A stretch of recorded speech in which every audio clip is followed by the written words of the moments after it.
लेकिन अपने रसूल के लिए क्या हुआ मुसलमानों, मेरी कौम के जवानों, क्या हुआ?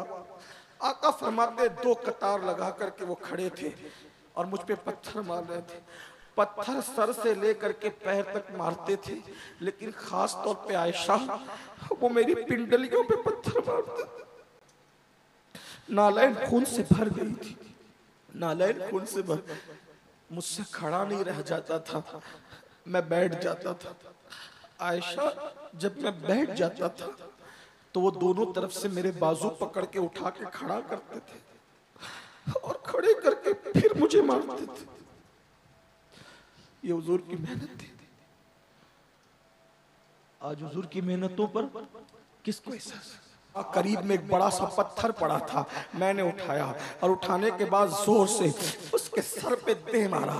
एक चीख निकली और वो चीख हमेशा के लिए उस जंगल के अंदर खामोश हो गई। और ममता का गला इस तरह एक बाप ने अपने हाथों से घोट दिया, या रसूल अल्लाह। फिर जल्दी जल्दी मैंने उसको दफन किया और जब दफन करके मैं लौट रहा था तो मैं बहुत खुश था, सीना तान के लौट रहा था। शैतान दफन कर दी, नहूसत दफन कर दी, बेबरकती दफन कर दी, मगर या रसूल अल्लाह जब मैं लौट रहा था खुशी खुशी तो मेरे ज़मीर पे एक बोझ था। यूं लगता था जैसे सदाए बाज गश्त के तौर पे अब भी वो जुमले मेरे कानों से टकरा रहे हैं, बाबा मुझसे गलती क्या हो गई, मेरा कसूर तो बताए ना बाबा, मैंने गलती क्या की है। ये मंजर सुन करके हुजूर इतना रोए कि दाढ़ी आंसुओं से तर हो गई। पूरी महफिल में हिचकियों की आवाज आ गई और वो सहाबी भी रोते रोते हिचकियां लेने लगे। जब उन्होंने अपनी दास्तान अलम को खत्म किया, हुजूर अलैहिस्सलाम सर नीचा करके रो रहे थे। हुजूर अलैहिस्सलाम ने आंसू भरे चेहरे को फिर सहाबा के सामने बुलंद किया और फिर उसके बाद मेरे आका ने इरशाद फरमाया, लोगों जब तक मैं नहीं आया था तुमने जो चाहा किया है, अब मैं बेटियों का गमगुसार बनकर, बेटियों का सहारा बनकर, यतीमों की आवाज बनकर, बेवाओं का मददगार बनकर दुनिया में आया हूँ। अब बेटियां दफन नहीं की जाएगी, बेटियों का बाप और मैं मोहम्मद जन्नत में इतने करीब रहेंगे जैसे ये 2 उंगलियां करीब। जमाने में आए बहुत आने वाले, कोई तुझसा आया न ओ आने वाले, सिराजम मुनीरा लक़ब पाने वाले, चमक तुझसे पाते हैं सब पाने वाले, मेरा दिल भी चमका दे चमकाने वाले, बरसता नहीं देखकर अब्र रहमत, बदों पर भी बरसा दे बरसाने वाले, मदीने के खित्ते खुदा तुझको रखे, गरीबों फकीरों के ठहराने वाले, अब आई शफाअत की साथ अब आई, जरा चैन ले मेरे घबराने वाले, मैं मुजरिम हूँ आका मुझे साथ ले लो, कि रस्ते में है जा बजा थाने वाले, और रहेगा यूं ही उनका चर्चा रहेगा, रहेगा यूं ही उनका चर्चा रहेगा, रहेगा यूं ही उनका चर्चा रहेगा, पड़े खाक हो जाए जल जाने वाले, और रजा नफ्स दुश्मन है दम में ना आना, कहाँ तुमने देखे हैं चंद्राने वाले। आज की ये महफिल मिलादुन नबी सल्लल्लाहु अलैहि वसल्लम के हवाले से इनेकाद पजीर है।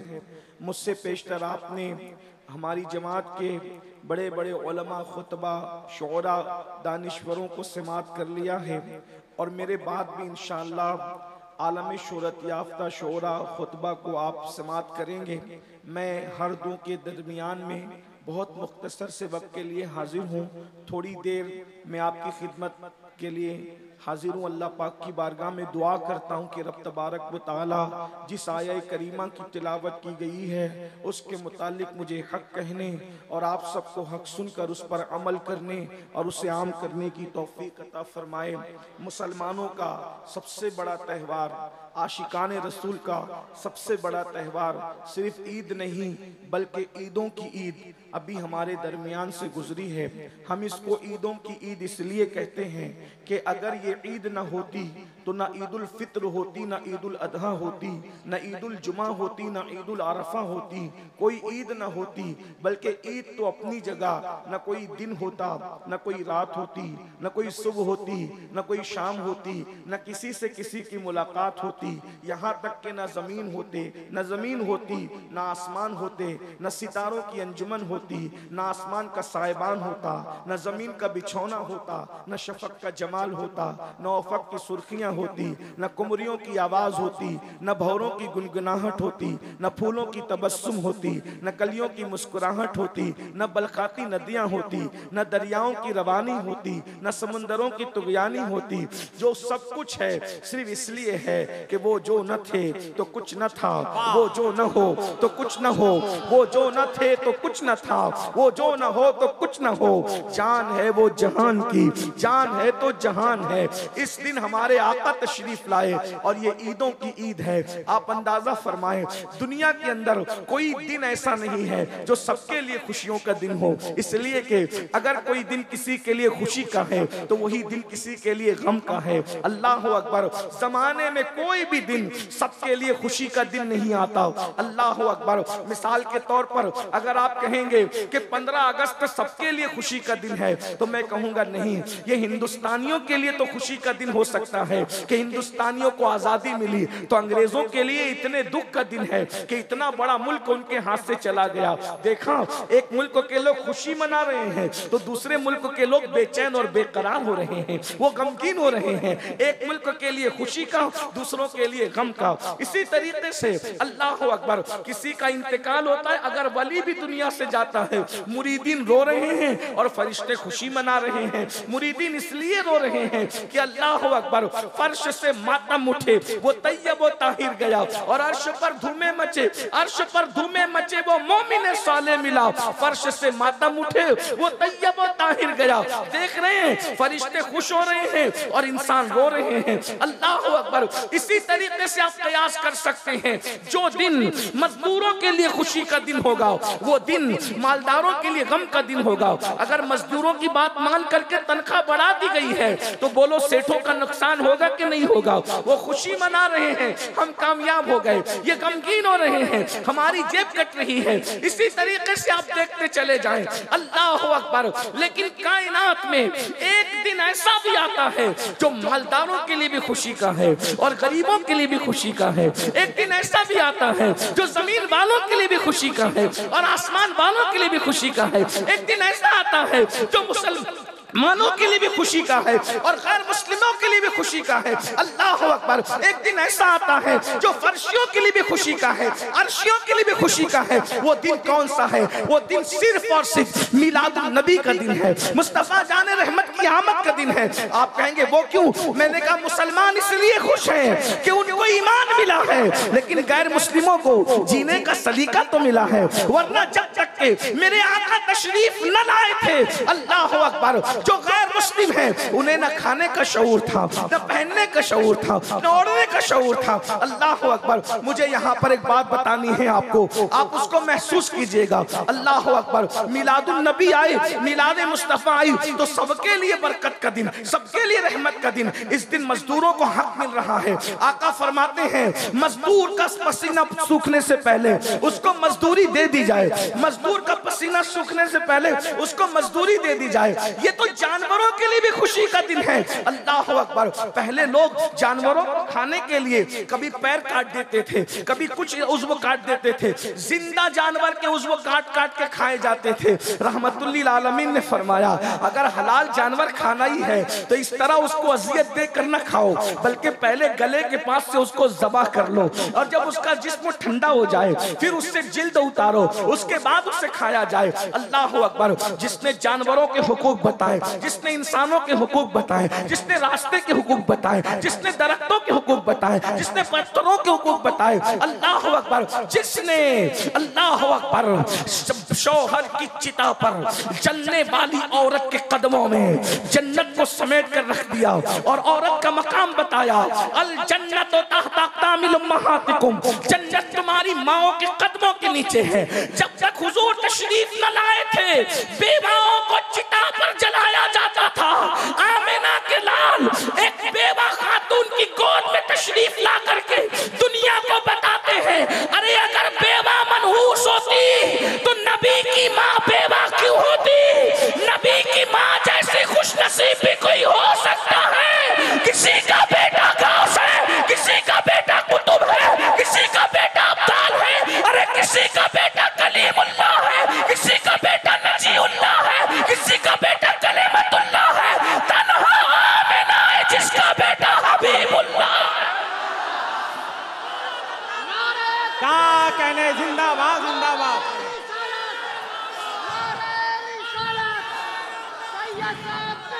अरे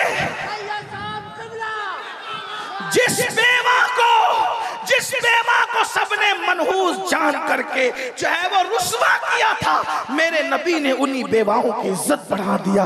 बेवा माँ की गोद में तशरीफ लाके बताया, इतनी बरकत वाला रसूल जब बेवा माँ की गोद में आता है तो बेवा मनहूस नहीं हो सकती। उसका कसूर क्या है? इधर माँ को बेवा माँ की इज्जत बढ़ाई और उधर 2 मरतबा बेवा होने वाली खदीजतुल कुबरा को सुहागन बनाकर उम्मुल मोमिनीन बना दिया, तमाम मोमिनों की माँ बना दिया। देखो तो सही। और हुजूर के आने का सबसे पहले फायदा किसको मिला?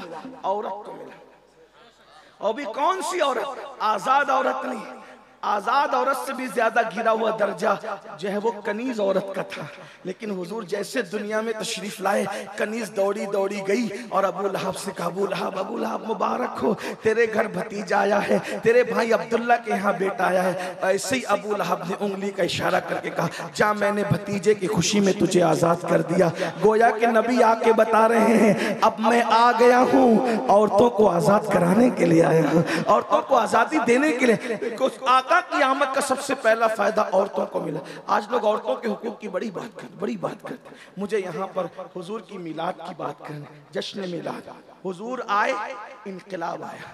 पहले मैं आपके सामने कुछ बातें पढ़ना चाहता हूँ। आयत मुबारका जो पढ़ी है उस पर गुफ्तगू करने से पहले तमहीद के तौर पे अगर थोड़ी देर मुझे आने वाले शोरा और खुतबा का ख्याल है, वो मेरे बाद मेरी ही तरह वो मेहमान है, लेकिन चूंकि मैं पहले इसलिए बोल लेता हूँ कि मेरी गुफ्तगू जो है चूंकि बड़ी खुश्क होती है और रात जब ढल जाती है तो मेरी गुफ्तगू आपके कोई फायदे की नहीं रह जाती। इसलिए मैं चाहता हूं कि मैं अपने वक्त पे गुफ्तगू कर लूं। वैसे इंशाअल्लाह ताला अल्लाह जब तक तौफीक देगा गुफ्तगू के बाद में मैं बैठा रहूंगा, मैं जाऊंगा नहीं इंशाअल्लाह, अल्लाह की तौफीक के मुताबिक बैठ रहा हूं। लेकिन आपकी तवज्जो चाहता हूं, अब थोड़ी देर बहुत गौर से मिलाद का फलसफा, जो लोग कहते हैं ना कि मिलाद से क्या हुआ, मैं आपके सामने रखना चाहता हूं कि मिलाद सिर्फ सुन्नियों का त्यौहार नहीं है, ये आलमी त्यौहार है, आफाकी त्यौहार है और पूरी कायनात का त्यौहार है। वो कैसे? एक बात देखो, हुजूर जब तशरीफ नहीं लाए थे लोग नंगे होके काबे का तवाफ करते थे। दुनिया इतनी बिगड़ी हुई थी, अल्लाह के घर का तवाफ नंगे होके करते थे। अल्लाह के घर पर काबतुल्लाह पर 360 बुत रखे हुए थे और जिना करने के लिए जब कोई औरत न मिले तो वो बकरियों से और जानवरों से तक जिना करते थे। अखलाकी गिरावट कितनी थी। और सबसे बड़ी बात ये, आज जो दहशतगर्द लोग हैं उनकी तो हम लोग मुखालफत करते ही है दहशतगर्दों की, लेकिन आपकी खास नौजवानों की खास तवज्जो, आज के दहशतगर्दों की अहले सुन्नत ने हमेशा मुखालफत की है, क्योंकि हम सूफिया के मानने वाले लोग हैं। हमारे यहाँ किसी के हाथ की माला तोड़ना भी जायज नहीं है। तो जब हाथ की माला तोड़ना भी जायज नहीं है, अरे माला टूटती है तो मोती बिखरते हैं। आपकी अगर तवज्जो मेरी तरफ है तो इधर सुने भैया, बात नहीं करें तो जो इस तरह हुजूर का जिक्र हो रहा है, कोई किसी का जिक्र ना करे, बस अब यार का जिक्र होगा बस, और किसी का जिक्र नहीं। तवज्जो फरमाए, माला टूटती है तो मोती बिखरते हैं, लेकिन जब सर किसी का अलग किया जाता है तो उसका पूरा खानदान बिखरता है ना। तो हमारे यहाँ जब माला तोड़ने की किसी के हाथ की इजाजत नहीं है तो फिर किसी का सर काटने की इजाजत कैसे हो सकती है? जिस मजहब में वुजू करते वक्त पानी जाय करने की इजाजत नहीं है, जबकि हमारे यहाँ वुजू इबादत है, तो जब इबादत के नाम पर पानी जाय करना हराम है तो बगैर इबादत के किसी के खून को जाय करने की इस्लाम इजाजत कैसे दे सकता है? हमारा मजहब अमन का मजहब है, शांति का मजहब है, सुकून का मजहब है। दहशतगर्द की गर्दी की हमारे यहाँ इजाजत नहीं। हमारे यहाँ तो अल्लाह अकबर, इतना भी एहतियात है, अगर कोई सो रहा हो, कोई सो सो रहा हो तो इतनी जोर से सलाम मत करो कि उसकी नींद में खलल आए। हमारे यहाँ सोने वाले को उसकी नींद का ख्याल है, नींद का ख्याल। तो जब लोगों की नींद का ख्याल है तो लोगों की जिंदगी का कितना ख्याल होगा, लोगों के खानदान का कितना ख्याल होगा, लोगों की खुशियों का कितना ख्याल होगा, लोगों के अरमानों का कितना ख्याल होगा। लेकिन लोगों ने दीन समझा नहीं, इस्लाम समझा नहीं, इस्लाम के खिलाफ बकवास करते रहते हैं। लेकिन हमारी जिम्मेदारी है कि हम अपनी जिम्मेदारी पूरी करें। तो हम सूफिया के मानने वाले दहशतगर्दी की और दहशतगर्दों की मुखालफत हमने हमेशा की है। लेकिन एक बात मैं आपके सामने रखना चाहता हूँ, रसूलुल्लाह की आमद के बाद दुनिया में जितने भी दहशतगर्द बाद में पैदा हुए वो लोग छोटे दर्जे के दहशतगर्द हैं। क्यों? क्योंकि हर दहशतगर्द दूसरों के बच्चों को मारता है, अपने बच्चों को नहीं मारता, बल्कि दूसरों के बच्चों को भी वो मारता है तो अपने बच्चों की खुशी के लिए मारता है ना? यही है। लेकिन जब रसूलुल्लाह सल्लल्लाहु अलैहि वसल्लम की मिलाद नहीं हुई थी तो उस वक्त दुनिया इतनी बड़ी दहशतगर्द थी कि लोग अपने बच्चियों को अपने हाथों से जिंदा दफन करते। आज कितना भी बड़ा दहशतगर्द हो अपना बच्चा नहीं मारेगा, मगर हुजूर की आमद से पहले लोग अपने बच्चों को दफन करते थे, बेटियों को जिंदा दफन किया। और कमजोर बच्चे, बेटे भी अगर कमजोर पैदा होते तो उस जमाने का दस्तूर था कि कमजोर बेटों को भी पहाड़ पे मां लेकर के जाती और उसको फेंक देती और ये कहती कि जमीन पर कमजोरों को जीने का हक नहीं है। मैं एक रिवायत बयान करता हूं जिससे आपको मिलाद की अहमियत पता चलेगी। बहुत तवज्जो के साथ मेरे अल्फाज के जामे में एक रिवायत सुने, फिर मिलाद की अहमियत आपको पता चलेगी कि मिलादुल नबी है क्या, आमद रसूल है क्या, मिलाद मुस्तफ़ा सल्लल्लाहु अलैहि वसल्लम है क्या, और मिलाद से किस किस को फायदा पहुंचा, किस तरह पहुंचा। आज लोग कहते हैं, पूरी दुनिया में कह रहे हैं, बेटी बचाओ, बेटी पढ़ाओ, बेटी की इज्जत करो। ये बात अगर आज लोगों को 1450 साल के बाद समझ में आई है तो ये सिर्फ मिलाद मुस्तफ़ा का सदका है, आमद रसूल का सदका है।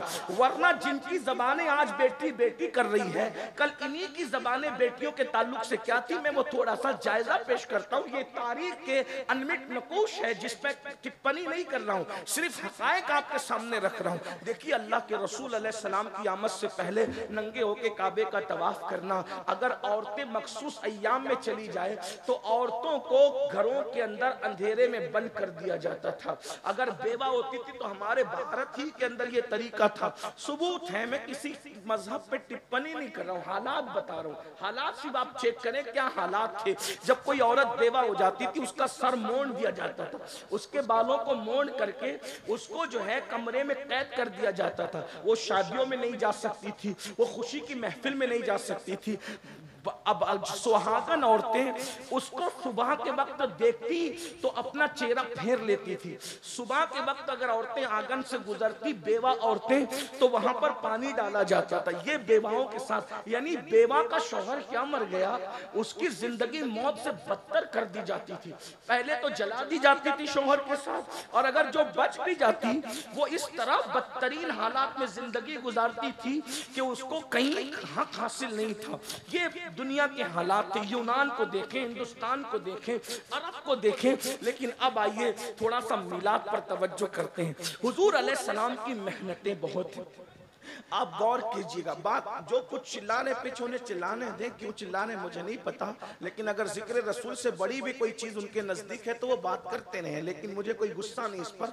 बात आप बहुत अच्छे से सुन रहे हैं माशाल्लाह। मुस्लिम टोला, वैशाली वाले और गिरद नवाज से आने वाले, अल्लाह तुम सबको मिलाद मुस्तफ़ा का सदका दे। मिंबर वालों को भी, जमीन वालों को भी सब बड़ी मोहब्बतें दे रहे हैं। लेकिन आप थोड़ा गौर से बात सुने, क्योंकि ये बातें गौर से सुनने की है। ये तकरीर नहीं है, कोई खिताब नहीं है, ये सिर्फ जो है ये किसी के दिल का दर्द है जो आपके दिलों के दरवाजे पे कोई मुंतकिल करने आया है। बस बात इतनी है और बात कोई नहीं है। हुजूर अलैहिस्सलाम की आमद से पहले औरत को कुचला जा रहा है, कमजोरों को कुचला जा रहा है, गरीबों को कुचला जा रहा है, काबे की अजमत पामाल की जा रही है, पेशानियां आवारा हो चुकी है, सजदे आवारा हो चुके हैं। एक खुदाए वादहू ला शरीक को छोड़कर गोबर की इबादत हो रही है, चूहों की इबादत हो रही है, बंदर की इबादत हो रही है, दरख्तों की इबादत हो रही है, पत्थरों की इबादत हो रही है। यानी जो इबादत के लायक है उसको छोड़ के सबकी इबादत हो रही है। यानी कि सुन, गौर तो फरमाए, अंदाजा तो फरमाए, गौर तो करें, इंसान कितना बिगड़ चुका था। इंसान का चेहरा इंसान की तरह था, वो दरिंदों से ज्यादा वहशी हो चुका था, जानवरों से बदतर हो चुका था।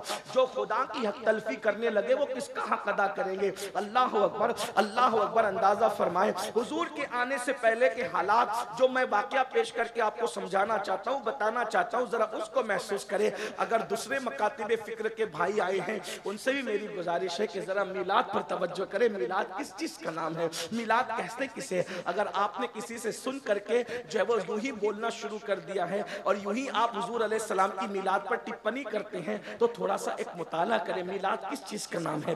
दरअसल बात यह कि जब अल्लाह के रसूल तशरीफ लाए तो हुजूर अलैहि सलाम की आदत करीमा थी कि आका अलैहि सलाम फज्र की नमाज के बाद अपने सहाबा की तरफ रुख करके और किबले की तरफ पीट करके बैठ जाते थे और सहाबा किराम से पूछते थे, आप में से किसी ने कोई ख्वाब तो नहीं देखा? सहाबा अगर ख्वाब देखते तो हुजूर को वो बयान करते, हुजूर अलैहि सलाम उस ख्वाब की ताबीर बयान करते। कभी कोई ख्वाब हुजूर देखते तो अल्लाह के रसूल अलैहि सलाम अपना ख्वाब बयान करते और उनको ताबीर बताते। इसी तरह कभी कभी ऐसा होता जमाने जाहिलियत की बातें यानी हुजूर अलैहि सलाम की आमद से पहले की बातें निकल जाती तो कभी सहाबा रो पड़ते, कभी मुस्कुरा पड़ते। कभी कभी ऐसा होता कि हुजूर फरमाते वो जमाने जाहिलियत के फला शायर ने एक शेर कहा था, किसी को याद है तो सुनाओ। उसका शेर क्या था वो सुनाओ। यानी हुजूर की एक महफिल थी जहां रोना भी था, जहां मुस्कुराना भी था, जहां तबस्सुम भी था, जहां तकल्लुम भी था।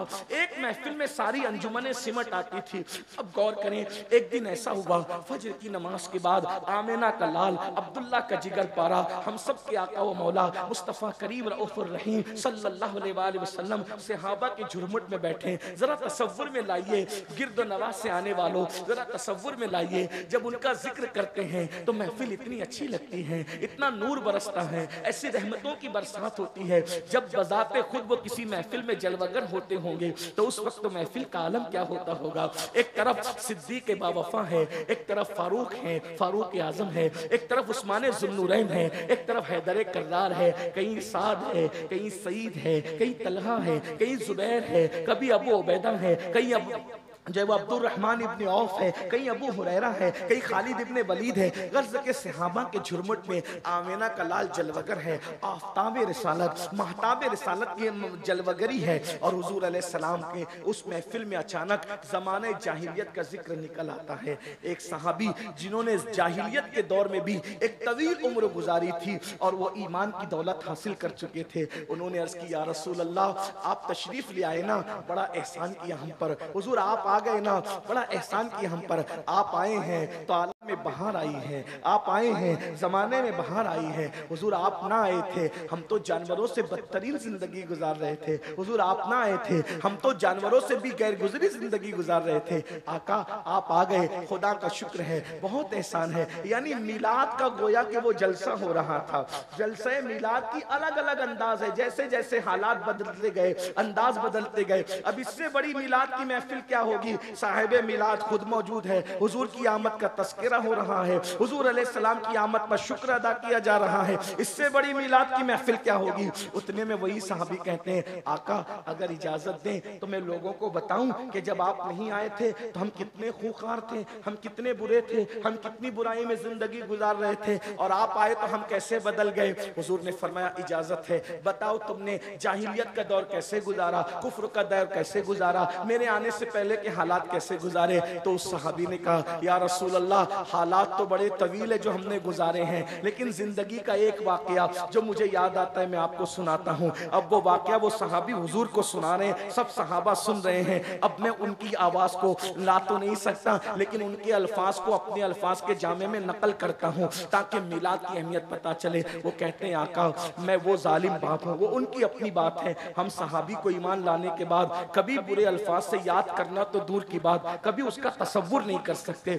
लेकिन सिर्फ बैकग्राउंड समझ में आ जाए, सहाबी के जज्बात समझ में आए, आदमी अपने बारे में जो चाहे कहे, हम नहीं कह सकते। हर सहाबी तो हमारा आका है, हमारा मौला है। हजारों गौसो कुतुब और अब्दाल किसी सहाबी के कदमों के मर्तबे को नहीं पहुंच सकते, बस यही बात है। इसलिए हमारे सहाबी का एहतराम करते हैं, उनके बारे में हल्की बात सोचना, हल्की बात करना हमारा मसलक ही नहीं है। जैसे हम हर नबी की ताजीम करते हैं, हर सहाबी की ताजीम करते हैं, हर अहले बैत की ताजीम करते हैं, हर वली की ताजीम करते करते हैं भाई जो हमारा मसलक ही मुकम्मल अदब है, अहले सुन्नत का है बेड़ा पार, अस्हाबे हुजूर नज्म है और नाव है, इतरत रसूलुल्लाह की। हमारा तो हाल ये है कि खुदा ने दो हाथ हमें इसलिए अता फरमाए हैं, एक हाथ में सहाबा का दामन है और एक हाथ में अहलुल बैत का दामन है। लेकिन सिर्फ वो हालात समझ में आ जाए, वो अपने बारे में जो कह रहे हैं अपने अल्फाज के जामे में, वो कहते हैं आका हम इतना जुल्म करते थे या रसूल अल्लाह, मैं वो बाप हूँ कि जिसने अपने हाथों से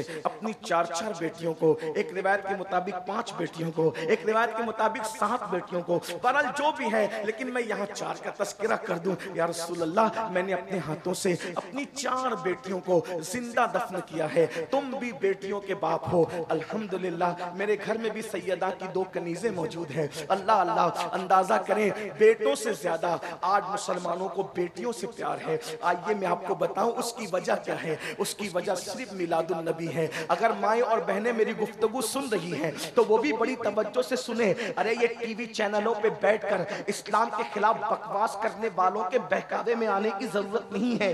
दुनिया ने तो तुम्हें क्या सलूक किया था, जरा तवज्जो से सुनो मेरी बहनों। वो सिर्फ आमिना का लाल है जिसने औरतों की इज्जत को बहाल किया है। वो सहाबी कहते हैं आका मैंने अपने हाथों से अपनी 4-4 बेटियों को जिंदा दफन किया है, लेकिन चौथी बेटी की दफन की दास्तानी कुछ और है। अल्लाह अकबर। अब मेरे अल्फाज के जामे में थोड़ी देर के लिए अल्लामा अरशदुल कादरी की तहरीरों का सहारा लेकर के थोड़ी देर सुन ले। वो कहते हैं आका 3 मरतबा बेटी के बाद बेटी, बेटी के बाद बेटी पैदा हुई, चौथी मरतबा मेरी बीवी मुराद से थी। मुझे बड़ी उम्मीद थी कि अब की मरतबा, चौथी मरतबा बेटा ही पैदा होगा। अब की मरतबा उम्मीद उम्मीद होती है, मोमिन हो या काफिर, अनपढ़ हो या जाहिल, इल्म वाला हो या बगैर इल्म वाला, उम्मीद तो उम्मीद होती है। अब की मरतबा बड़ी तमन्ना थी, आसार नजर आते हैं, अल्लाह ने खुशी दिखाई है, अब की बार बेटा होगा। मैं बहुत उम्मीद में था, ऐसे में मुझे इंतजार था कि मेरी उम्मीदें यकीन में तब्दील होगी, मेरे घर के आंगन में फूल, खुशियों के फूल मुस्कुराएंगे। मैं इसी इंतजार में था।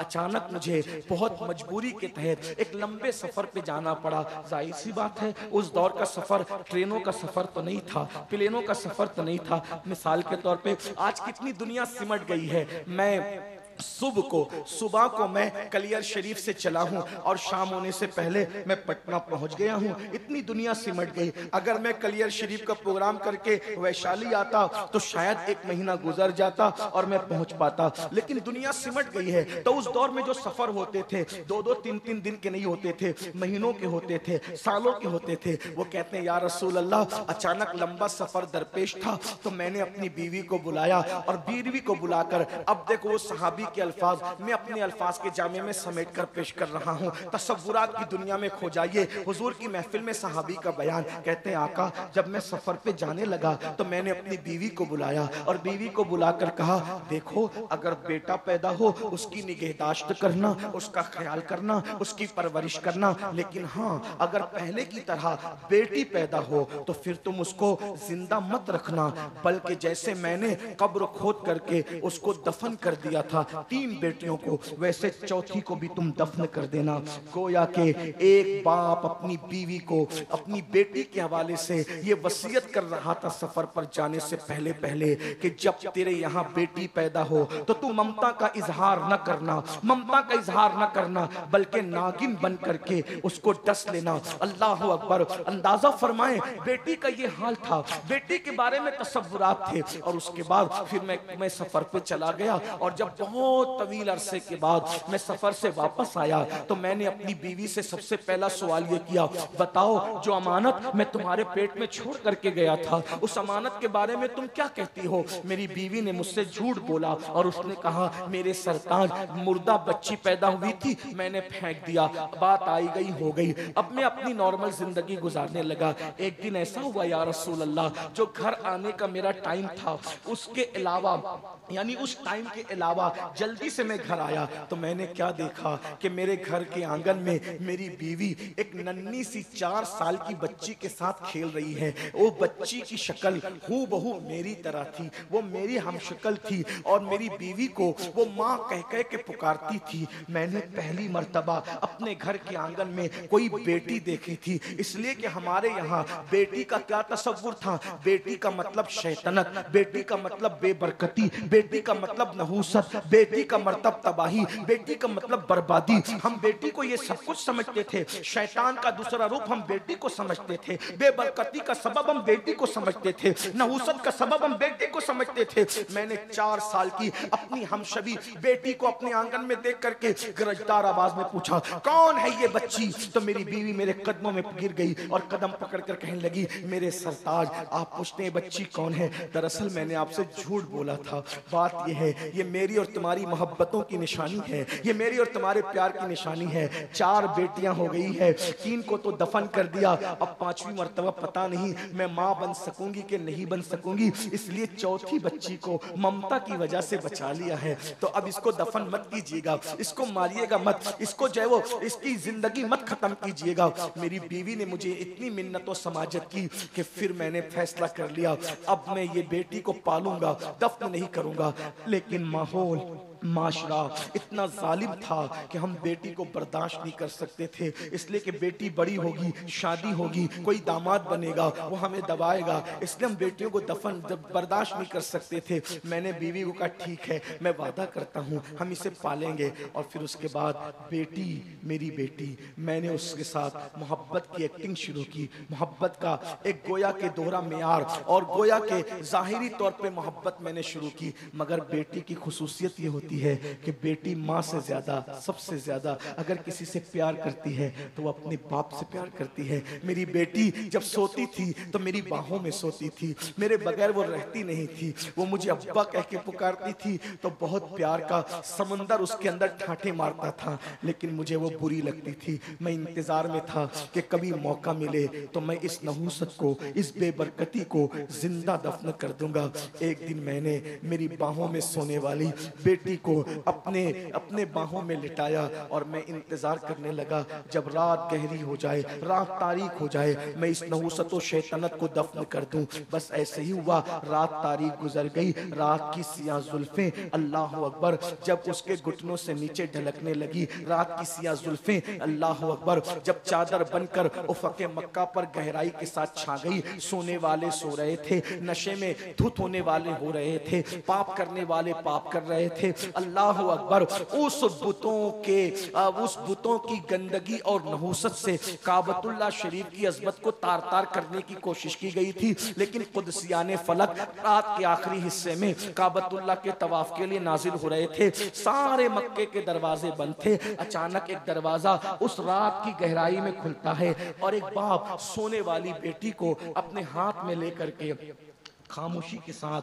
बाहर निकलता है, बीवी की आंखों से बचाकर, उसकी नींद का फायदा उठाकर। गौर करें, एक बाप के हाथ में एक 4 साढ़े 4 साल की बच्ची है और वो ले करके बाहर निकलता है। जैसे ही वो अपनी बेटी को लेकर बाहर निकलता है, सोचिए इस तरह से तो आज भी कई बाप लेकर के बाहर निकलते हैं, लेकिन हुजूर की मिलाद के पहले के बाप के इस तरह निकलने में और आज के बाप के इस तरह निकलने में आपने कोई फर्क महसूस किया है? फर्क ये है, किसी भी मजहब का बाप हो, किसी भी मसलक का बाप हो, आज जब बेटी को ऐसे लेकर के निकलता है तो यकीनन उसकी बेटी बीमार होती है और वो दवाखाने की तरफ दौड़ता है और कहता है डॉक्टर मेरी पूरी पूंजी ले ले मगर मेरी बच्ची को बचा ले। ये मिलाद के बाद के जज्बात है। हर मसलक का बाप, हर मजहब का बाप, और इससे पहले एक बाप निकल रहा है हाथ में बेटी को लेके तो जिंदा दफन करने के लिए, और उसके बाद वो बाप कहता है या रसूल अल्लाह, जब मैं जल्दी जल्दी चलने लगा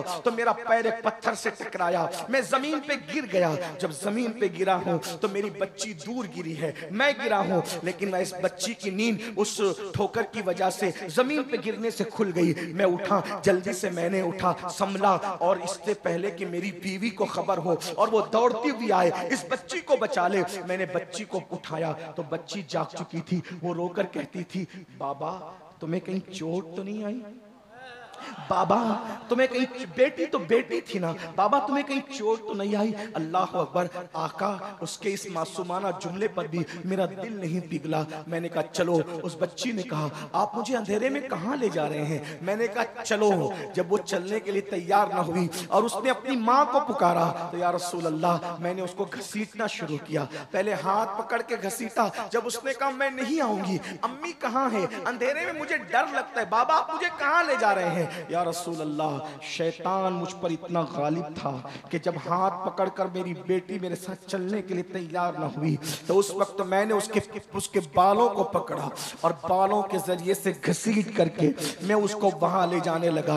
मक्के के लोग जहां अपनी बच्चियों को जिंदा दफन करते थे, या रसूल अल्लाह, वो मुझसे बार बार कहती थी बाबा मुझसे कसूर क्या हुआ है, मुझसे गलती क्या हुई है, आखिर मोहब्बतें नफरतों में क्यों बदल गई है? वो बाहों में सुनाने वाला बाप आखिर मुझे लेकर कहां जा रहा है? या रसूल अल्लाह, मैंने कहा जालिम, तेरा बाप तुझसे कभी प्यार नहीं करता था, तूने मुझे बाप माना था लेकिन मैंने तुझे कभी बेटी नहीं माना था।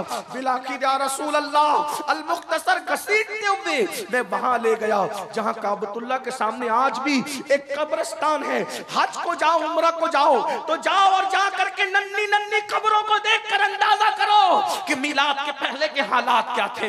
मिलाद को समझते क्या हो जालिमो? अल्लाह अकबर, अल्लाह अकबर। मैं वहां लेकर के पहुंचा और जल्दी जल्दी से मैं गड़ा खोदने लगा ताकि शैतानत को, नहूसत को, बेबरकती को, बेटी को दफ्न कर दूं। जैसे मैं कवर खोद रहा था और मेरे कपड़ों पे मिट्टी लग रही थी, मेरी बच्ची रोती जाती थी और कहती थी बाबा आपके कपड़े गंदे हो रहे हैं, और अपने हाथों से मेरे बदन पे लगने वाली मिट्टी को साफ कर रही थी। या रसूल अल्लाह, वो मेरे कपड़ों पर मिट्टी का दाग देखना नहीं चाहती थी, लेकिन मैं उसके खून से हमेशा के लिए अपनी रूह को उसके खून के थप्पों से रंगीन करने जा रहा था। बिलाखिर मैंने कब्र खोदी और कब्र खोद करके उस बच्ची ने कहा बाबा आप क्या करेंगे? मैंने उसको उठाया और उस गड्ढे के अंदर फेंक दिया। फेंकने के बाद मैंने चाहा जल्दी जल्दी से जिंदा दफन कर दूं। अल्लाह अकबर। मैं इधर से मिट्टी डालता, वो कहती मुझसे कोई गलती हो तो माफ कर दे बाबा, और गलती बता दे, मैं आज के बाद कोई गलती नहीं करूंगी, लेकिन आप मुझे दफन न करें। या रसूल अल्लाह, चूंकि वो बड़ी हो चुकी थी, बच्चियों को जिंदा दफन करना तो आसान था, जो चंद दिन की थी, चंद लम्हे की थी, ये 4 साल के ऊपर की हो चुकी थी, कभी इधर होती कभी उधर होती। मैंने सोचा ये शैतानत को अगर मैं दफन न कर सका तो फिर बहुत मसाइल दरपेश होंगे, तो मैंने सोचा पहले इसको मार डालूं और मार डालने के बाद फिर दफन करूं। आका करीब में एक बड़ा सा पत्थर पड़ा था, मैंने उठाया और उठाने के बाद जोर से उसके सर पे दे मारा। एक चीख निकली और वो चीख हमेशा के लिए उस जंगल के अंदर खामोश हो गई। और ममता का गला इस तरह एक बाप ने अपने हाथों से घोट दिया। या रसूल अल्लाह, फिर जल्दी जल्दी मैंने उसको दफन किया, और जब दफन करके मैं लौट रहा था तो मैं बहुत खुश था, सीना तान के लौट रहा था। शैतानत दफन कर दी, नहूसत दफन कर दी, बेबरकती दफन कर दी, मगर या रसूल अल्लाह जब मैं लौट रहा था खुशी खुशी तो मेरे ज़मीर पे एक बोझ था। यूं लगता था जैसे सदाए बाज गश्त के तौर पे अब भी वो जुमले मेरे कानों से टकरा रहे हैं, बाबा मुझसे गलती क्या हो गई, मेरा कसूर तो बताए ना बाबा, मैंने गलती क्या की है। ये मंजर सुन करके हुजूर इतना रोए कि दाढ़ी आंसुओं से तर हो गई। पूरी महफिल में हिचकियों की आवाज आ गई और वो सहाबी भी रोते रोते हिचकियां लेने लगे। जब उन्होंने अपनी दास्तान अलम को खत्म किया, हुजूर अलैहिस्सलाम सर नीचा करके रो रहे थे। हुजूर अलैहिस्सलाम ने आंसू भरे चेहरे को फिर सहाबा के सामने बुलंद किया और फिर उसके बाद मेरे आका ने इरशाद फरमाया, लोगों जब तक मैं नहीं आया था तुमने जो चाहा किया है, अब मैं बेटियों का गमगुसार बनकर, बेटियों का सहारा बनकर, यतीमों की आवाज बनकर, बेवाओं का मददगार बनकर दुनिया में आया हूँ। अब बेटियां दफन नहीं की जाएगी, बेटियों का बाप और मैं मोहम्मद जन्नत में इतने करीब रहेंगे जैसे ये 2 उंगलियां करीब। नारे तकबीर, नारे रिसालत, आमदे रसूल कॉन्फ्रेंस। बेटियों का बाप और मैं मोहम्मद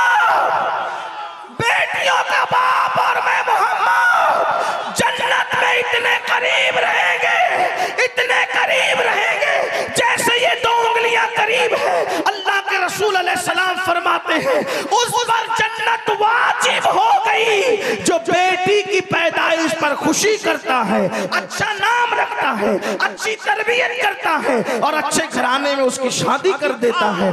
अल्लाह अकबर। फरमाया मैं मोहम्मद बेटियों का बाप बन करके आया हूँ। यहाँ तक कहा गया, अल्लाह अकबर, जब किसी के घर में बेटी पैदा होती है तो फरिश्ते उसके घर में नाजिल होते, फरिश्ते नाजिल होते हैं और चारों तरफ से उसको घेर के कहते हैं ऐ नन्ही जान से पैदा होने वाली नन्ही जान, जब तक तू इस घर के अंदर मौजूद रहेगी हम भी तेरे साथ साथ इस घर में मौजूद रहेंगे। यानी कि बेटों के बाप को तवज्जो करना, बेटों का बाप होना ऐब की बात नहीं। अल्लाह बेटों का बाप भी सबको बना, उससे नस्ल चलती है, लेकिन बेटों के बाप को बरकत के तावीज की जरूरत पड़ सकती है। बेटी होना वो फजीलत है कि जब तक बेटी घर में है तब तक रहमत के फरिश्ते घर में रहते हैं।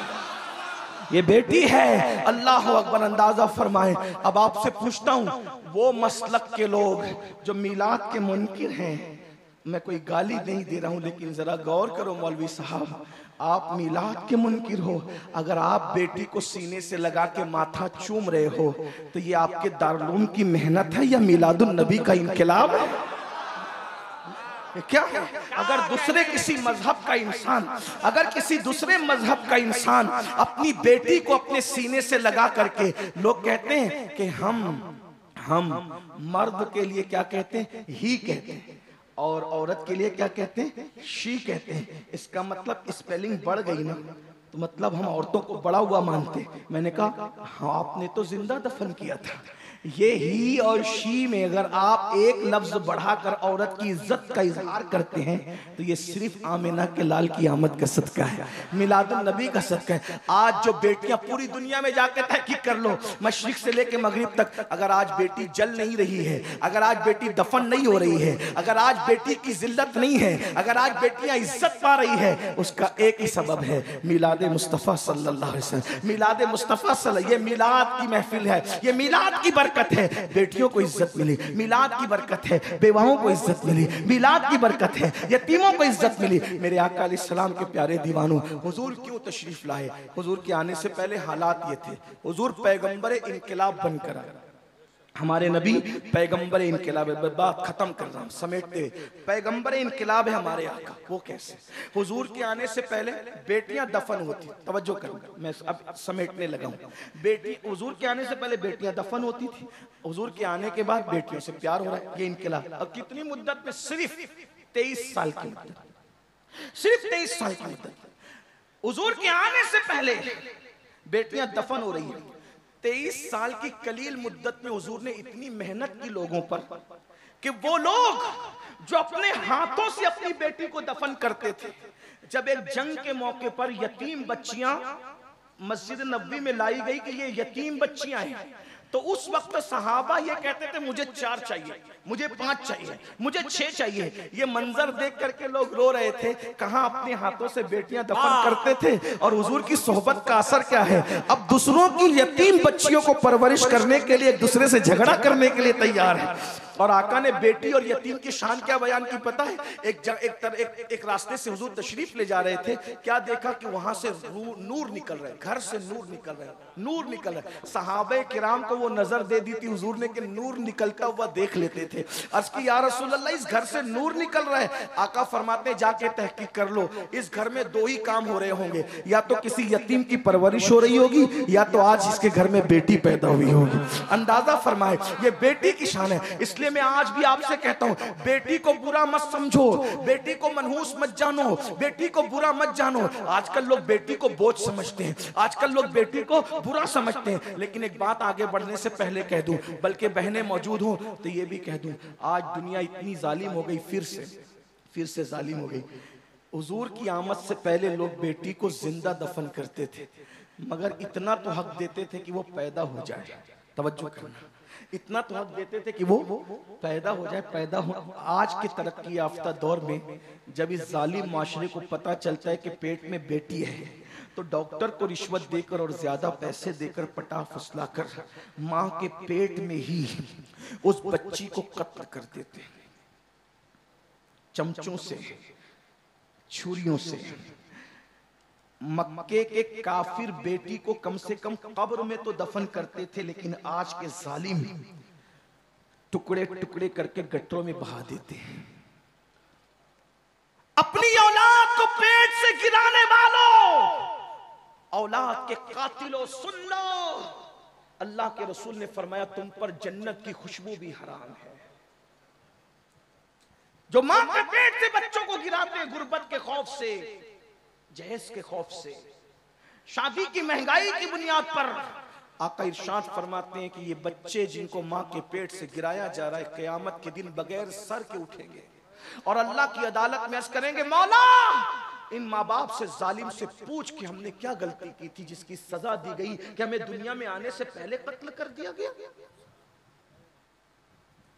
बच्चे चंद वजूहात की बुनियाद पे कत्ल हो रहे हैं। नंबर 1, या तो बेटियां इसलिए कत्ल हो रही कि शादी कैसे करेंगे, वजह तुम हो, मिलाद मनाने वालों तुम हो, क्योंकि तुमने शादियों को इतना महंगा कर दिया है कि आज उन शादियों की बुनियाद पे बच्चियां कत्ल हो रही हैं। उनके कत्ल के जिम्मेदार तुम हो। और बड़ी माजरत के साथ, खू करे हमद से थोड़ा सा गिला भी सुन ले, मिलाद की ये महफिल मनाना शायद तुम्हें काम ना आए। माफ करना, माफ कर देना, और माफ नहीं कर सकते तो मुझसे बात कर लेना, मैं बात करने के लिए भी थी। क्यों काम ना है पता है? क्योंकि तुम रसूलुल्लाह की मेहनतों को जाय करने के लिए खड़े हुए हो। हुजूर अलैहिस्सलाम ने मेहनत की थी, क्यों मेहनत की और कितनी मेहनत की थी बताऊं? हुजूर की मेहनत कितनी थी? रसूलुल्लाह के आशिक बन के हुजूर की मेहनत को जाय करने खड़े हुए हो। तो फिर ऐसे आशिकों पर हुजूर की मेहनत का अंदाजा नहीं। अरे बाप कलकत्ता जाके, दिल्ली जाके, सऊदी जाकर अगर माल कमा करके लाता है तो एक बेटा कहता है मेरे बाप का माथे का पसीना पैर तक आया है, तब कहीं जाकर के ये गुलशन सजा है। तुझे बाप के पसीने का इतना ख्याल है, रसूलुल्लाह के खून का तुझे ख्याल नहीं? अरे तेरा गुलशन बाप के पसीने पर सजा है, लेकिन ये दीन का गुलशन, रसूलुल्लाह का खून, माथे का खून नालैन में आया था, नालैन में आया, तब ये गुलशन सजा है। तुम्हें एहसास नहीं? उम्मुल मोमिनीन सैयदा आयशा सिद्दीका ने पूछा था, या रसूल अल्लाह सल्लल्लाहु अलैहि वसल्लम, आपकी जिंदगी का सबसे मुश्किल दिन कौन सा है? थोड़ा महसूस कर ले, महसूस कर ले। मिलाद मनाने वालों, तुम बेटियों के कातिल हो, तुम बेटियों के कातिल हो, तुम सब कातिल हो। आज तुम शादी के नाम पर 2-2, 3-3 लाख का मुतालबा करते हो। तुम्हारी दीनदारियां कहां जाती है? इस्लाही माशरा का जलसा तुम रखते हो, इस्लाही माशरा के जलसे में तुम आते हो, अपने घर की शादी के मौके पे तुम्हारे इस्लाही माशरा के जज्बात कहां जाते हो? बताओ। दाढ़ियां रखते हो, उम्रे करते हो, हज करते हो, और ये जुल्म कर रहे हो। आज तुम्हें ये दर्द है, मुकर्रिर आता है तो उसके कान में फूंकते हो, मुसलमानों की बच्चियां गैरों के साथ भाग रही, जिम्मेदार कौन है? तुम हो। जब तुम गरीबों की बच्चियों के साथ शादियां नहीं करते, तुमने इतना महंगा कर रखा है। बिहार, बंगाल, यूपी में लड़के वाले जुल्म कर रहे हैं, कश्मीर में लड़की वाले जुल्म कर रहे हैं, पूरा मुल्क जल रहा है। कोई है ऐसा जो ये सोच सके कि मेरे नबी ने बेटी की आबरू बचाने के लिए मेहनत कितनी की थी? उस मेहनत को 2-3 जुमलों में सुन लें, दिल पे नक्श कर लें। उम्मुल मोमिनीन सैयदा आयशा पाक ने पूछा, आका आपकी जिंदगी का सबसे मुश्किल तरीन दिन कौन सा है? फिर खुद ही कहने लगी, चूंकि हुजूर से बहुत करीब थी और हुजूर की बारगाह में, जिसको कहते हैं ना कि किसी का इतना फ्री हो जाना कि इंसान मुंह लग जाता है, हुजूर बहुत प्यार करते थे उनसे। उनके बिस्तर पे कुरान नाज़िल होता था, वो जो चाहती थी सवाल कर लेती थी, तो कहती थी सबसे मुश्किल दिन आपकी जिंदगी का कौन सा था? फिर खुद ही स्टेटमेंट दे दिया, ओहद का दिन मुश्किल था ना आपके लिए, जिस दिन आपके दंदान शहीद हो गए थे, घोड़े से आपको जमीन पे डाल दिया गया था, घुटने फट गए थे, पूरा जिस्म लहू लहान था, हुजूर खुद नहीं चलते थे, सहाबा उठा करके पहाड़ पे ले गए थे, पूरे जिस्म से लहू रस रहा था। आपके जिंदगी का सबसे मुश्किल दिन ओहद का दिन था ना आका? हुजूर ने फरमाया नहीं नहीं, 70 सहाबा शहीद हुए थे ओहद के दिन, वो मुश्किल दिन नहीं था। अमीर हमजा का कलेजा चबाया गया था। मेरी जिंदगी का वो मुश्किल दिन इतना मुश्किल था, लेकिन सबसे मुश्किल नहीं था। अमीर हमजा की नाक, कान, होठ, उंगलियां काटकर, रस्सी में पिरोकर हार बनाकर पहनने वालों ने गले में पहना था, बाजू में बांधने वालों ने बाजू में बांधा था, पाजेब की शक्ल में पैर में डाले गए थे, कलेजा चबाया गया था। उस दिन हजरत हंजला पहली रात का दूल्हा शहीद हुआ था। 70 सहाबा की लाशें पड़ी थी। सरकार कहते हैं मुश्किल तो था आयशा, लेकिन सबसे मुश्किल दिन मेरी जिंदगी का वो नहीं था। फिर पूछा हुजूर कौन सा था? तो मेरे आका ने फरमाया ताइफ का दिन मेरी जिंदगी का सबसे मुश्किल तरीन दिन था आयशा। अर्ज़ की हुजूर उसका क्या दास्तान है? फरमाया आयशा जब मक्के वालों ने मेरी बात नहीं सुनी तो मैं ताइफ गया। 15 दिन, 1 महीना या 40 दिन तक, 3 रिवायतें मिलती है, मैं वहां रहा। मैंने वहां के लोगों को समझाया, उन्होंने नहीं माना, बल्कि उन्होंने गालियां दी, पीठ के पीछे छोकरे लगा दिए। वो चिल्लाते थे पागल पागल पागल, और आगे 2 कतार लगा करके खड़े थे, उनके हाथों में पत्थर थे। मैं जैसे ही गुजरता तो मुझ पे पत्थर बरसा। आज हम लोग जब तकरीर करने जाते हैं, नात पढ़ने जाते हैं, दीन की खिदमत करने जाते हैं, तो ये एहसास तड़पाता है गुलामों के लिए फूल बरस रहे, बल्कि गुलाम भी नहीं, डायरेक्ट गुलाम दर गुलाम दर गुलाम दर गुलाम, बल्कि उनके दर के सगाने बेहुनर इन पे फूल बरस रहे, नजराने दिए जा रहे, अच्छे से अच्छा खाना खिलाया जा रहा है। और उसके बाद जब निकलते तो हाथ जोड़ के मेजबान कहता है हजरत कोई गलती हो तो माफ कर दे। ये हम लोगों के लिए है, जबकि हम दीन की खिदमत नहीं कर पा रहे, लेकिन अपने रसूल के लिए क्या हुआ मुसलमानों, मेरी कौम के जवानों क्या हुआ? आका फरमाते 2 कतार लगा करके वो खड़े थे और मुझ पे पत्थर मार रहे थे। पत्थर सर से लेकर के पैर तक मारते थे, लेकिन खास तौर पे आयशा वो मेरी पिंडलियों पे पत्थर मारते थे। नालैन खून से भर गई थी, नालैन खून से भर, मुझसे खड़ा नहीं रह जाता था, मैं बैठ जाता था। आयशा जब मैं बैठ जाता था तो वो दोनों तरफ से मेरे बाजू पकड़ के उठा के खड़ा करते थे और खड़े करके फिर मुझे मारते थे। ये हुजूर की मेहनत थी। आज हुजूर की मेहनतों पर किसको एहसास? बाप की मेहनतों का एहसास फज्र की नमाज में बेसुध सो करके मस्जिदों को वीरान करने वालों, क्या समझते हो कि सिर्फ झंडे और कुमकुमे और ये जलसे तुम्हें कयामत के दिन बख्शवा लेंगे हुजूर की मेहनतों का एहसास किए बगैर? यकीनन ये बख्शिश का जरिया है, मुझे इनकार नहीं है। मैं फिक्र रजा का अल्हम्दुलिल्लाह गुलाम हूं। मेरे इमाम के अफकार हमारे लिए मशाले राह है।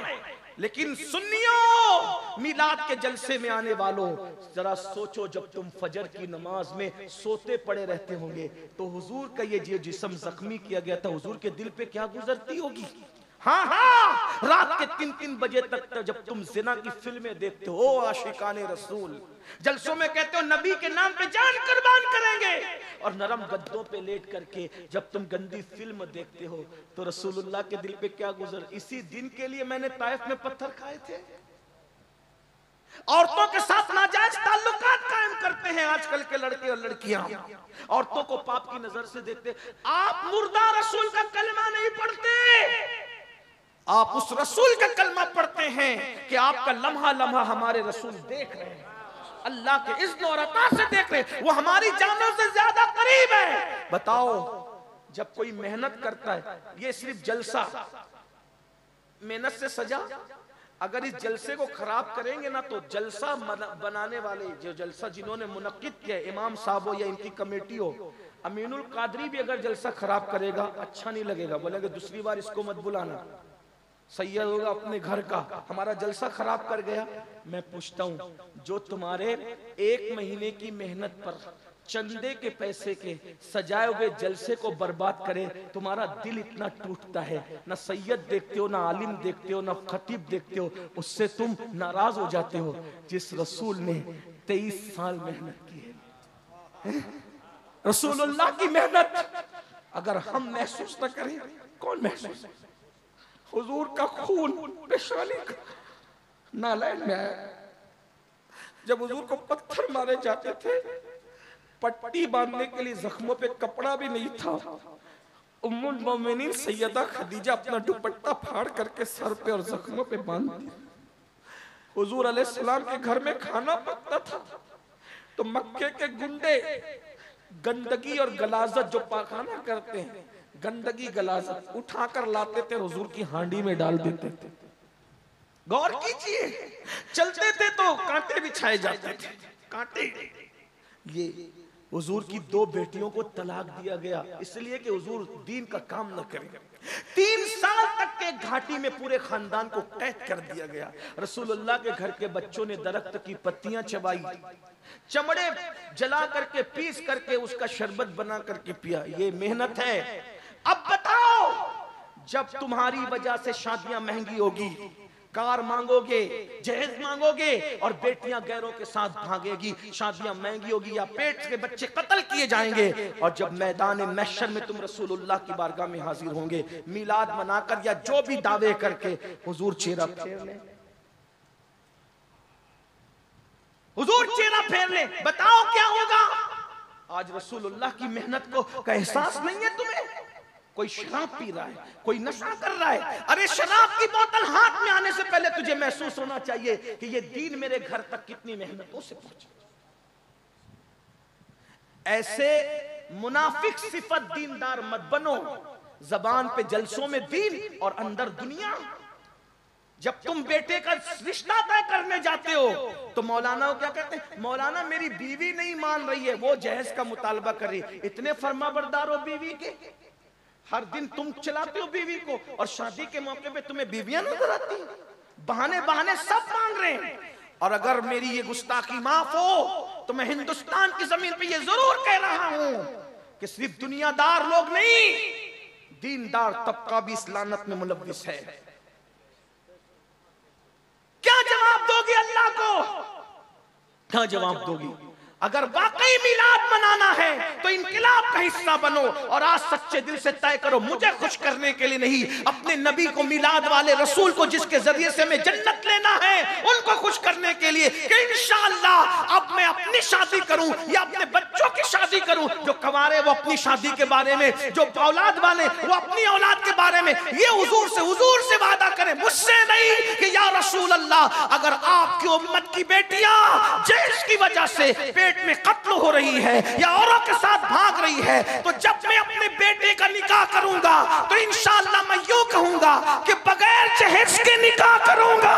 अगर मेरा समधी देना भी चाहेगा तो मैं कहूंगा जा किसी और मौके से दे देना, लेकिन जहेज का खात्मा करूंगा। और अल्लाह अकबर, बगैर जहेज की शादी करके दुनिया को बताऊंगा कि नबी के नाम पे जान देना भी जानते हैं और बिदअत का खात्मा करना भी जानते हैं।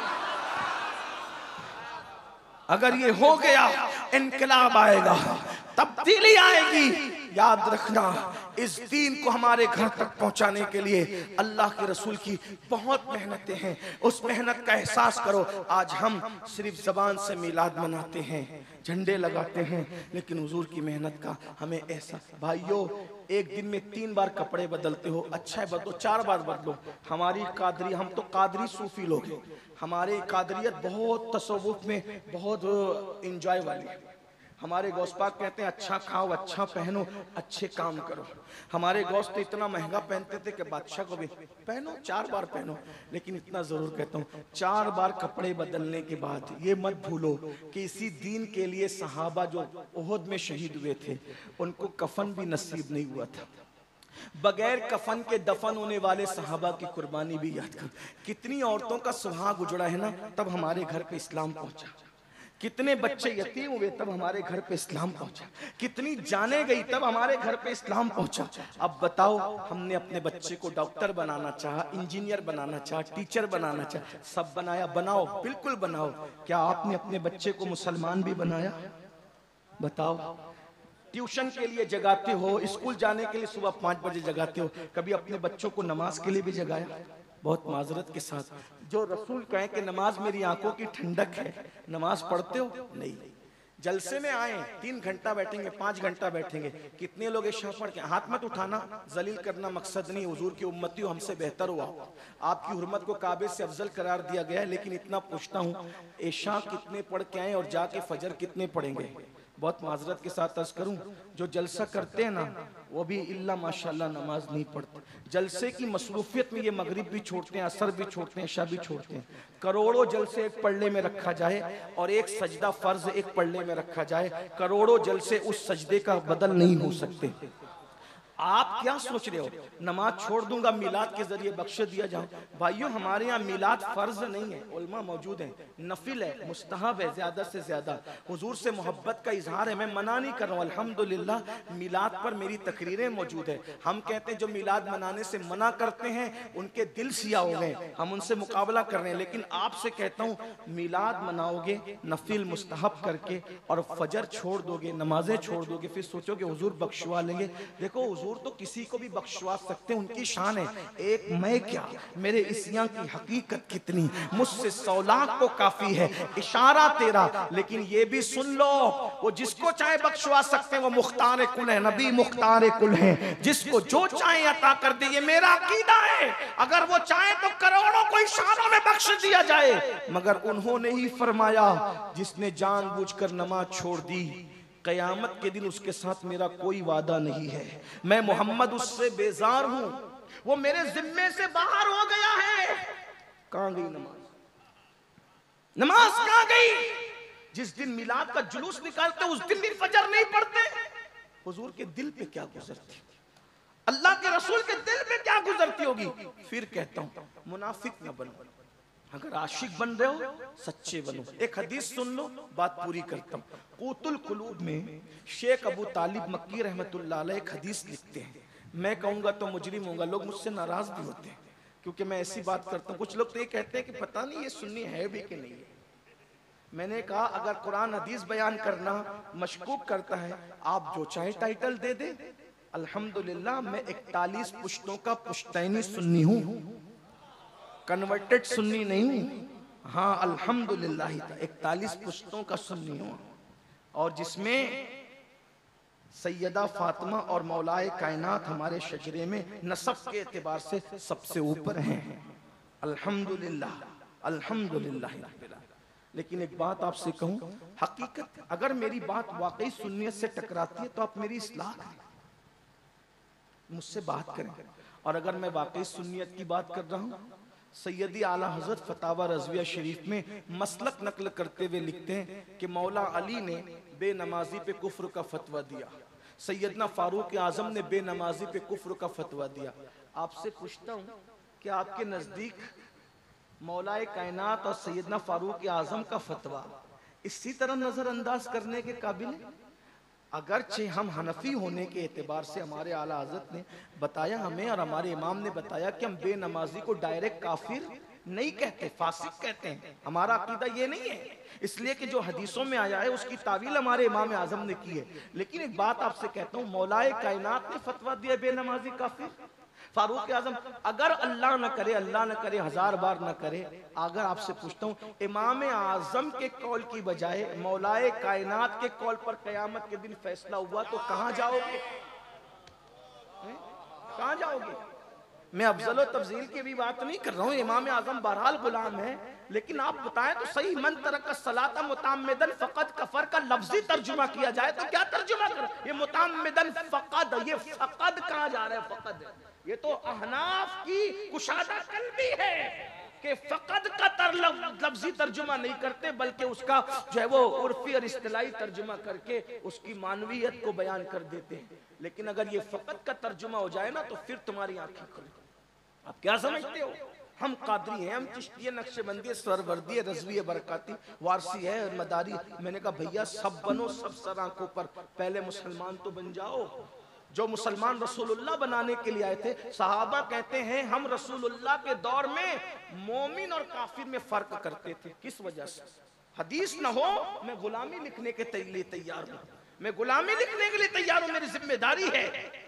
सहाबा कहते हैं मोमिन और काफिर में फर्क करते थे किस बुनियाद पर? सिर्फ नमाज की बुनियाद पर। जो नमाज पढ़ता था हम उसको मोमिन समझते थे, जो नमाज नहीं पढ़ता था हम उसको काफिर समझते। ये रसूलुल्लाह के दौर का ये पहचान थी, ये पहचान थी रसूलुल्लाह के दौर में। मोमिन बताओ सहाबा के नजदीक अपना ईमान साबित नहीं कर सकते, गौसे पाक के नजदीक अपना ईमान साबित नहीं, जाओगे कहां? डर नहीं लगता? जो माल और जो दौलत कब्र में नहीं लेकर के जाओगे उसके लिए 12-12, 14-14 घंटे मेहनत करते हो, और जो नमाज कब्र के अंदर साथ जाएगी उसके लिए 10 मिनट नहीं निकाल सकते। सिर्फ 10 मिनट का टाइम लगता है एक वक्त की नमाज की। मैं कहता हूं जन्नत के लिए ना पढ़ो, कम से कम सच्चे सुन्नी बनने के लिए तो नमाज पढ़ लो। नमाज में हुजूर अलैहिस्सलाम की आंखों की ठंडक है, ठंडक।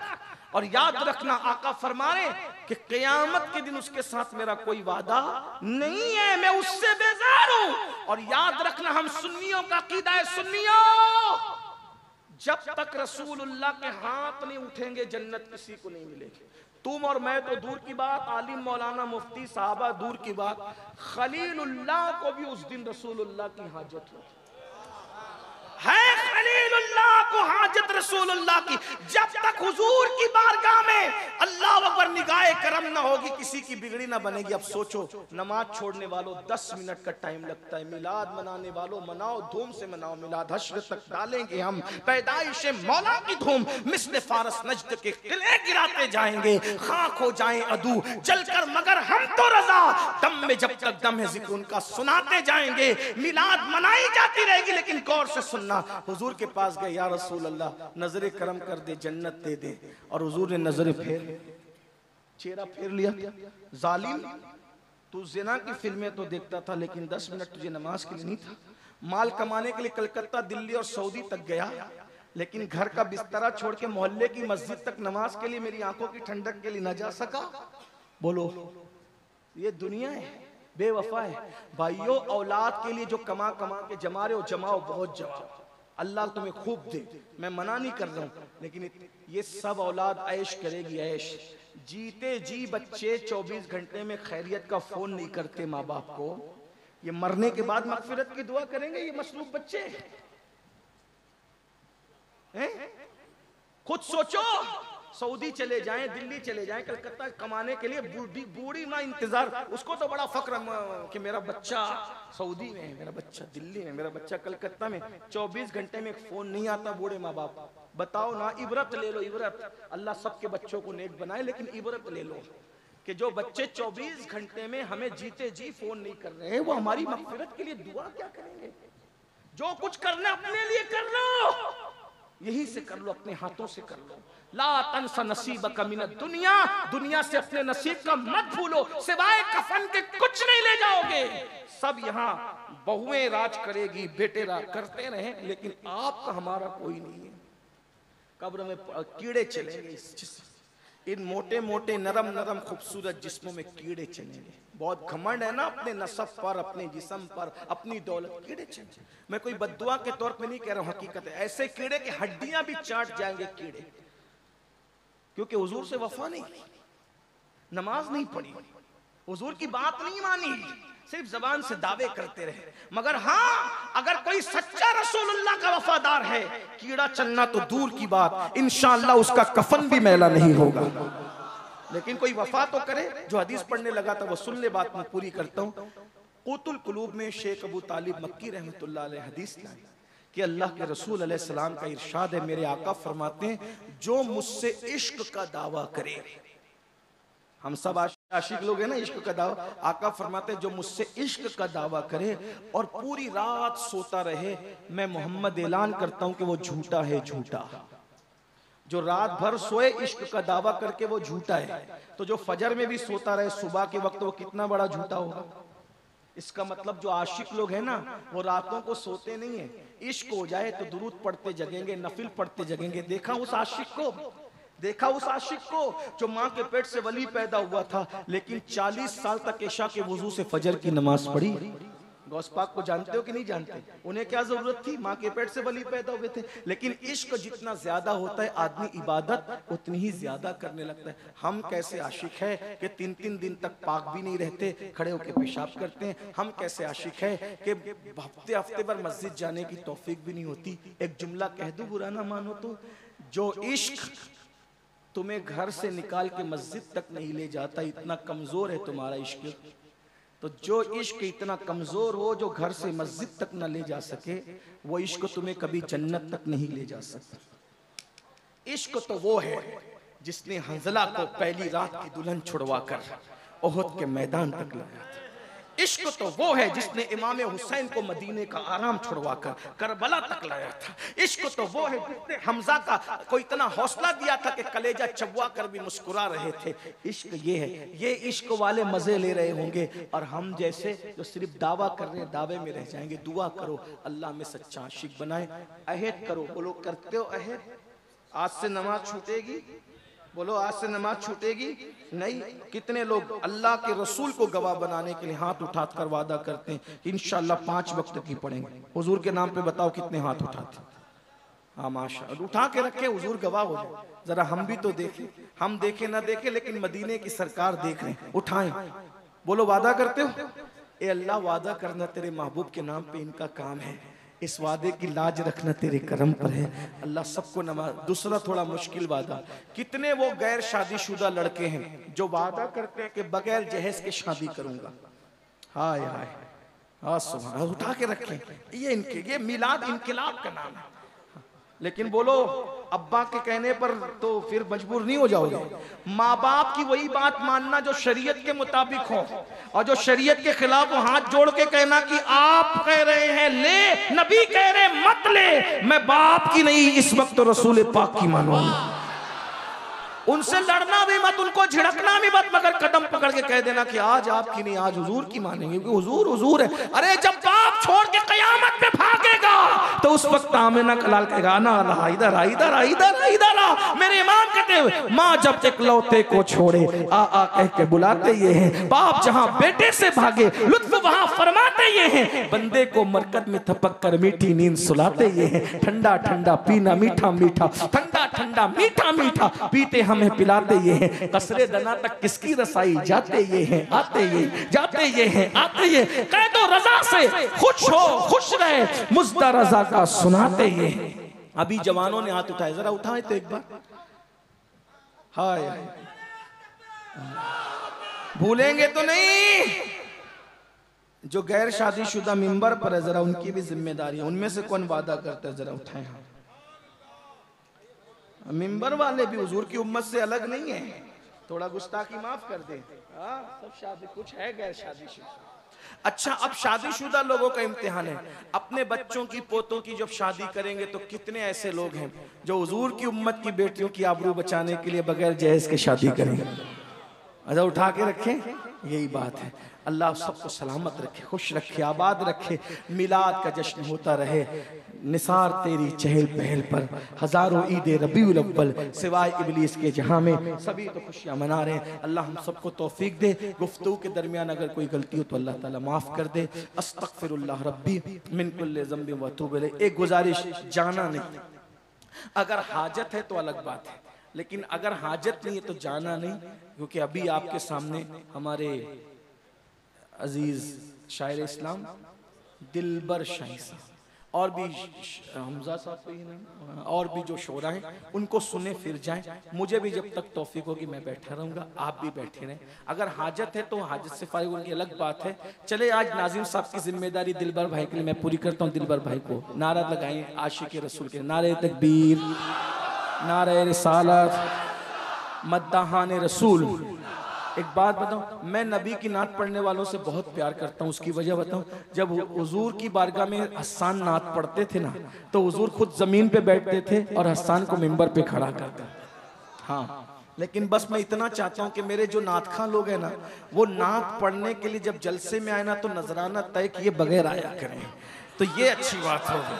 हालांकि मुझे उम्मीद है, मुझे तो मुझे उम्मीद है कि ये जिनके बारे में मैं जिक्र कर रहा हूँ ये ऐसे लोग नहीं है, ये ऐसे लोग, मेरा हुस्न ज़न ऐसे लोग नहीं है इंशाल्लाह। लेकिन आपसे भी कहता हूँ आप इनको इतना दे दिया करें कि इनको मांगने की जरूरत ना पड़े, और ये लोग बगैर मांगे आया करें। इसलिए कि मैं कहता हूँ और हुजूर का जिक्र करे, कोई हमें दे न दे यार, हमारा कोई देगा क्या देगा, चंदे के पैसे से किसकी औकात क्या है। हमारा नबी मालिक के कुल है, एक नजर उठा देंगे तो देने वाला बना देंगे, नस्लों को नवाज देंगे। आता है फकीरों पे उन्हें प्यार कुछ ऐसा, खुद भीख दे और खुद कहे मंगता का भला हो, और क्यों अपनी गली में वो रवादार सदा हो, जो भीख लिए राहे गदा देख रहा हो।